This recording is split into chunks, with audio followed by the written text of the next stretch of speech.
Hi friends, இப்போ Pandya stores பார்க்க போகிறோம். பாண்டிய ஸ்டோர்ஸில் எல்லோரும் வந்து காரை விட்டு இறங்கிட்டாங்க. இறங்கினதுக்கப்புறமா வீட்டுக்குள்ளே போங்கடான்னு சொல்லி கேட்க, முதல்ல கிரைண்டரை தூக்குங்கடா அப்படின்னு சொல்லிச்சு. யாரா அப்படி சொல்கிறதுன்னு பார்த்தா கோமதியம்மாங்க. உடனே எடுத்துகிட்டு வந்துட்டாங்க. என்னடா வெயிட்டாக இருக்காடா, பார்த்துடா 2 பேரும் காலில் போட்டுக்க போகிறீங்கடா, 2 பேர் பிடிங்கடா, 3 பேர் பிடிங்கடா. அப்போ கூட ஃபுல்லாக கால் போயிடுமேன்னு யோசிக்கல, கிரைண்டர் போயிடுமேன்னு யோசிக்கிறீ அப்படிங்கிற மாதிரிச்சு.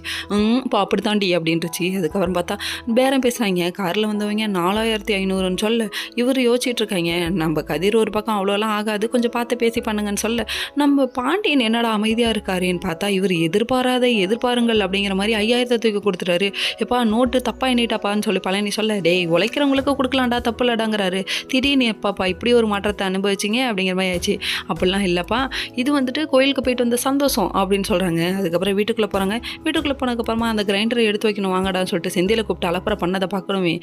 3 மருமகளும் நிற்கிறாங்க. நின்னதுக்கப்புறமா உங்களுக்கு தெரியாது வாங்க எங்கள் அம்மாவோட பொக்கிஷெல்லாம் காமிக்கிறேன் அப்படின்றாங்க. அதாவது இந்த மாவு கிரைண்டரை தூக்கி பரன் மேலே வைக்கணுமா, போடா பறைங்கா மண்டையா அப்படிங்கிற மாதிரி இருக்குது இவங்களோட ரியாக்ஷன். ஏன் சொல்கிறேன்னு பார்க்குறீங்களா, இவங்க ஒவ்வொன்றா காமிக்கிறாங்கங்க.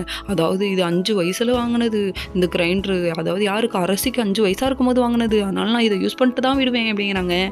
தேயிற வரையும் விட மாட்டேன். அது மட்டுமா அடுத்த கொடையை காமிக்கிறாங்க. இப்படி ஒவ்வொரு பொருளையும் எடுத்து காமிக்க இவ்வளோத்தையும் வச்சுக்கிட்டு அரசியோட கல்யாணத்துக்குன்னு சொல்கிறீங்க. சரி நல்லா வருவாமா அப்படிங்கிற மாதிரி இருக்குது. பாண்டியன் ஏன் இப்படி மாறினான்னு இப்போ தெரியுதா. கோமதி கூட சேர்ந்ததுனால பாண்டியன் இப்படி மாறிட்டாரா, பாண்டியன் கூட சேர்ந்ததுனால கோமதி மாறிட்டாங்களா, ஒன்றும் புரியலை. ஆனால் 2 பேர் சிறந்த ஜோடி தாங்க அப்படிங்கிற மாதிரி ஆச்சு. அதுக்கப்புறம் நம்ம மீனாவும் நம்ம செந்திலும் பைக்கில் வந்துட்டு இருக்க அம்மாவை நினச்சி ஃபீல் பண்ணிட்டு இருக்காங்க.